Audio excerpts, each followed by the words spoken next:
बिस्मिल्लाहिर्रहमानिर्रहीम अस्सलाम वालेकुम दोस्तों, तुसीं देखदे पए लुडन पंजाब टीवी ते मैं तुहाडा मेज़बान मुहम्मद अहमद। सब तो पहले जनाब अपने चैनल लुडन पंजाब नूं करना है सबसक्राइब और बैल आइकॉन करना प्रेस ताकि मेरी आने वाली अच्छी और बेहतरीन वीडियो जनाब मेरे वीर वेखण। सब तो पहले जनाब घणे वीर बाखड़ियां गाईं जनाब बड़े मंगदे ने और बाखड़ियां गाईं जनाब लैके आए हैं वीरां वास्ते। अज दी वीडियो विच दो गाईं लैके आए हैं और जनाब वीरां दे सामने खलोतियां ने माशाअल्लाह काले रंग दे विच ने हवाने माशाअल्लाह। एक दा चिट्टा वा और एक दा थोड़ा जिहा चिट्टा है और जनाब तसल्ली करावांगे एक एक चीज़ दी कि दुध किन्ना है और नवीं होईयां ने नहीं होईयां ये भी जनाब भाई कोल पुछांगे ते बाकी दुध किन्ना किन्ना करदियां रहियां ने इहदी भी जनाब तसल्ली करांगे इंशाअल्लाह। बाकी लेना देना नसीबां दी गल है। बाकी जनाब है मेरे वीर वेखदे पए ने ये किन्ने सूबे जो हिसाब किताब है इन्हां दा सारा पुछ ला गया आपां भाई आबद कोले आए हैं जनाब तसल्ली करते पे जानवरों की। यह जनाब वेख लेना है और थन मुट्ठी का माशाअल्लाह सोहना बड़ा भाई आबद छड़ के टोरियो इनू छड्डियो इनू अहीं लै चलो। यह जनाब तसल्ली कर लेनी। बाकी जनाब नसीबां दी गल्लां ने टोरा और कोई लगा नहीं कोई वाह वूह की शिकायत नहीं कोई बीमारी नहीं यरी जिन्ना भी मसला मसैल होवे उनके जिम्मेदार होवांगे और गारंटी होवेगी हमेशा की तरह। ये भाई आप बदल छड़ लो तेन वहीं टोर लो भरा थान जनाब अल्लाह पाक ने इन्हूं बड़ा सोहना लाया और वैड़ा वकदियाँ बड़ा सोहना ने माशाअल्लाह। बाकी यह टोरा मेरे वीर वेखदे पे ने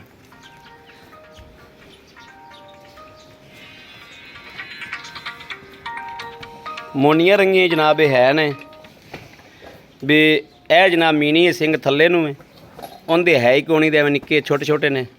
बाकी भाई आबद आओ खा जी अस्सलाम वालेकुम जी। भाई आबद की हाल है? ठीक ठाक हो? किवें हसदे पे आ? ਇਹ ਬਾਖੜੀਆਂ ਤੁਸੀਂ ਤੁਹਾਡੇ ਕਹਿਣ ਤੇ ਲਿਆਂਦੀਆਂ ਤੁਸੀਂ ਕਿਹਾ ਬੜੇ ਬੇਲੀ ਫਰਮਾਇਸ਼ ਕਰਦੇ ਆ ਮੈਂ ਜੋ ਬਾਖੜੀਆਂ ਗਾਵਾਂ ਲੈ यार बड़े वीर भरा मंगते ने तो मैं आख्या तेन बाखड़ियां लभदियां ते लै आ।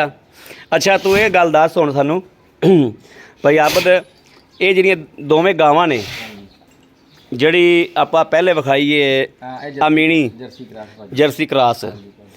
ਅੱਛਾ इनका की हिसाब किताब है? दुध किन्ना इनके को इस टाइम? ये भाजी ना गां बहुत ज़्यादा चंगी जेडे बंदे देखते पे वो भी पछाण जाणगे देख के इंशाअल्लाह जी बिल्कुल ठीक है। ये ना तकरीबन 18 तो 20 लीटर प्लस दुध दिंदी रही है जी। इस टाइम मौजूदा दे कोल हैगा 3 लीटर। इस टाइम मौजूदा 3 लीटर दुध है जी। कोई दो टाइम चल लवे 5 तरीक का महीना जी 3 तरीक आ परसों इनू 1 महीना पूरा टीका रखाई नूं हो गया ना। पिछले घर ने तरीक मैनूं लिख के दी है। पिछले घर ने तरीक लिख के दी है जी। रवे ना रवे अगले बंदे की किस्मत ठीक है। ਆਪਾਂ ਹੈਗੇ ਆ ਉਦਾਂ ਹੀ ਲਿਆ ਕੇ ਜਾਇਜ਼ ਮੁਨਾਸਬ ਰੋਜ਼ੀ ਦੇ ਨਾਲ ਦੇਣ ਵਾਲੇ ਆ ਸਹੀ ਗੱਲ ਹੈ। ਤੇ ਉਹ ਵੀ ਤੁਸੀਂ ਮੈਨੂੰ ਕਿਹਾ ਲੈ ਵੀ ਬਾਖੜੀਆਂ ਗਾਵਾਂ ਲੱਭ ਕੇ ਲਿਆਓ ਤੇ ਮੈਂ ਲੱਭ ਕੇ ਲਿਆਂਦੀਆਂ ਇਨਸ਼ਾਅੱਲਾ ਜੀ। ਹਾਂ ਠੀਕ ਹੈ। ਗਾਂ ਬੇਤਾਸ਼ਾ ਚੰਗੀ ਹੈ ਜਿਹੜਾ ਭਰਾ ਲੈ ਜਾਏਗਾ ਜੀ ਬਿਲਕੁਲ ਸਹੀ ਹੋ ਗਿਆ। ਨਸਲ ਹਰ ਚੀਜ਼ ਬਹੁਤ ਬੇਤਾਸ਼ਾ ਅੱਗੇ ਵੰਡਾ ਸਿੱਟੋ ਨਾ ਸਿੱਟੋ ਖਾਲੀ ਚੋਲੋ ਥਾਪੀ ਮਾਰ ਕੇ 1 ਮਿੰਟ 'ਚ ਪਸਮੇ ਆਏਗੀ। ਅੱਛਾ 1 ਮਿੰਟ 'ਚ ਪਸਮੇ ਆਏਗੀ ਜੀ ਇਨਸ਼ਾਅੱਲਾ। ਪਾਣੀ ਦਾ ਛੱਟਾ ਲਾਓ। ਮੈਂ ਕਿਹਾ ਪਾਣੀ ਦਾ ਛੱਟਾ ਲਾਓ ਅੱਗੇ ਕੁਝ ਪਾਉਣਾ ਪਾ ਲਓ ਨਹੀਂ ਪਾਉਣਾ ਨਾ ਪਾਓ पसमे आएगी। नहीं पसमे आएगी इंशाल्लाह। एक टाइम मिलती नहीं भाई दोनों टाइम चोना दोवें टाइम चोंदे टाइम चोना वा 1.5 किलो 3 लीटर दुध आ जी 3 लीटर दुध पक्का लोहे तोड़ वर्गा ठीक हो गया। अच्छा पाया वध जाणगे क्योंकि मैं तो लेके कल आया हाँ ठीक हो गया। हां सही हो गया। अच्छा इनके पैसे कितने ने भाई आप? ਇਹਦਾ ਭਾਈ 1,10,000 ਰੁਪਏ 1,10,000 रुपए मुनासिब तुम के जमा जायज मुनासिब रेट होएगा जी ठीक हो गया। ये यानी कि वैड़ा वाला हिसाब हो गया। अच्छा भाई आप तो जी आ है हाँ जी इनके कोले कितना दुध है इस टाइम? ਇਹ ਭਾਈ ਇਹਦੇ ਕੋਲ ਇਸ ਟਾਈਮ ਹੈਗਾ 2.5 ਲੀਟਰ ਦੁੱਧ ਜੀ। 2.5 ਲੀਟਰ ਦੁੱਧ ਇੱਕ ਟਾਈਮ ਕਿ ਦੋ ਟਾਈਮ? ਨਹੀਂ ਭਾਈ ਦੋਨਾਂ ਟਾਈਮਾਂ ਦਾ 2.5 ਲੀਟਰ ਮੈਂ ਦੋਨੇ ਟਾਈਮ ਹੀ ਚੋਣਾ ਜੀ। ਇਹ ਵੀ ਭਾੜੇ ਤੇ ਨੇ? ਇਹ ਵੀ ਭਾਜੀ ਇਦਾਂ ਹੀ ਕੋਈ ਸਿੱਟਣਾ ਸਿੱਟੋ ਨਹੀਂ ਸਿੱਟਣਾ ਨਾ ਸਿੱਟੋ ਵੰਗਾ ਲਾਉਣਾ ਲਾਓ ਨਹੀਂ ਲਾਉਣਾ ਨਾ ਲਾਓ ਇਦਾਂ ਹੀ ਪਸਮੇ ਆਏਗੀ ਮੈਨੂੰ ਪਸਮੇ ਆਏਗੀ ਠੀਕ ਹੋ ਗਿਆ। ਚੁਆਜ ਫਰਕ ਹੋਵੇ ਥਾਂ 'ਚ ਫਰਕ ਹੋਵੇ ਕਿਸੇ ਕਿਸਮ ਦਾ ਉਹਦੀ ਜ਼ਿੰਮੇਵਾਰੀ ਹੋਏਗੀ ਜ਼ਿੰਮੇਵਾਰੀ ਹੋਏਗੀ।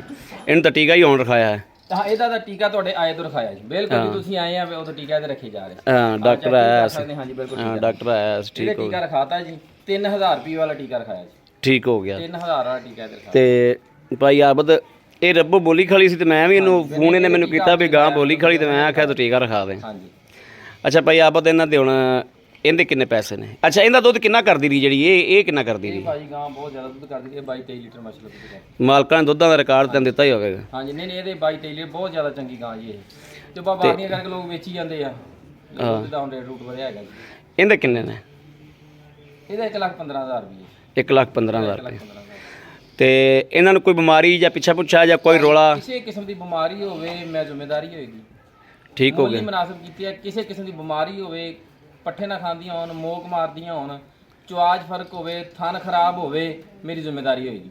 ਠੀਕ ਹੋ ਦੁੱਧ ਗਿਆ। ਵਾਦੀਆਂ ਅਗਲੇ ਦੀ ਕਿਸਮਤ ਦੀਆਂ। ਇਸ ਟਾਈਮ ਇਹਦੇ ਕੋਲ 2.5 ਕਿਲੋ, ਉਹਦੇ ਕੋਲ 3 ਲੀਟਰ ਹੋਏਗੀ। ਠੀਕ ਹੋ ਗਿਆ, ਬੜੀ ਮਿਹਰਬਾਨੀ ਭਾਈ ਆਪ। ਠੀਕ ਹੈ, ਲੋ ਜੀ ਮੇਰੇ ਵੀਰ ਵੇਖਦੇ ਪਏ ਨੇ ਕਿ ਮਾਸ਼ਾਅੱਲਾ ਸਾਰੀ ਗੱਲਬਾਤ ਹਰ ਚੀਜ਼ ਦੀ ਤਸੱਲੀ ਕੀਤੀ ਹੈ ਜਿਵੇਂ ਹਮੇਸ਼ਾ ਕਰੀਦੀ। ਔਰ ਕਿਸੇ ਵੀਰ ਨੂੰ ਪਸੰਦ ਹੋਵਣ ਉਹ ਰਾਬਤਾ ਕਰੇ 0307 00 15 881। ਇਸ ਨੰਬਰ ਤੇ ਜਨਾਬ WhatsApp ਵੀ ਮੌਜੂਦ ਹੈ ਔਰ ਮੇਰੇ ਵੀਰ ਰਾਬਤਾ ਵੀ ਕਰ ਸਕਦੇ ਨੇ। ਬਾਕੀ ਜਨਾਬ ਉਮੀਦ ਕਰਾਂਗੇ ਸਾਡੀ ਅੱਜ ਵਾਲੀ ਵੀਡੀਓ ਮੇਰੇ ਵੀਰਾਂ ਨੂੰ ਪਸੰਦ ਆਵੇਗੀ। ਪਸੰਦ ਆਵੇ ਕਮੈਂਟ ਲਾਈਕ ਸ਼ੇਅਰ ਆਪਣੇ ਵੀਰ ਨੂੰ ਜ਼ਰੂਰ ਕਰਦਾ ਰਹਿਣਾ ਹੈ ਤਾਂ ਕਿ ਤੁਹਾਡਾ ਵੀਰ ਤੁਹਾਡੇ ਵਾਸਤੇ ਬਾਹਰ ਫਿਰ ਕੇ ਅੱਛੇ ਤੋਂ ਅੱਛਾ ਜਾਨਵਰ ਲੈ ਕੇ ਜਨਾਬ ਹਾਜ਼ਰ ਹੁੰਦਾ ਰਹੇ। ਬਾਕੀ ਇਸ ਵੀਡੀਓ ਤੋਂ ਆਪਣੇ ਵੀਰ ਨੂੰ ਦੇਣੀ ਇਜਾਜ਼ਤ। ਅੱਲਾ ਨਿਗਹਿਬਾਨ। ਪਾਕਿਸਤਾਨ ਜ਼ਿੰਦਾਬਾਦ।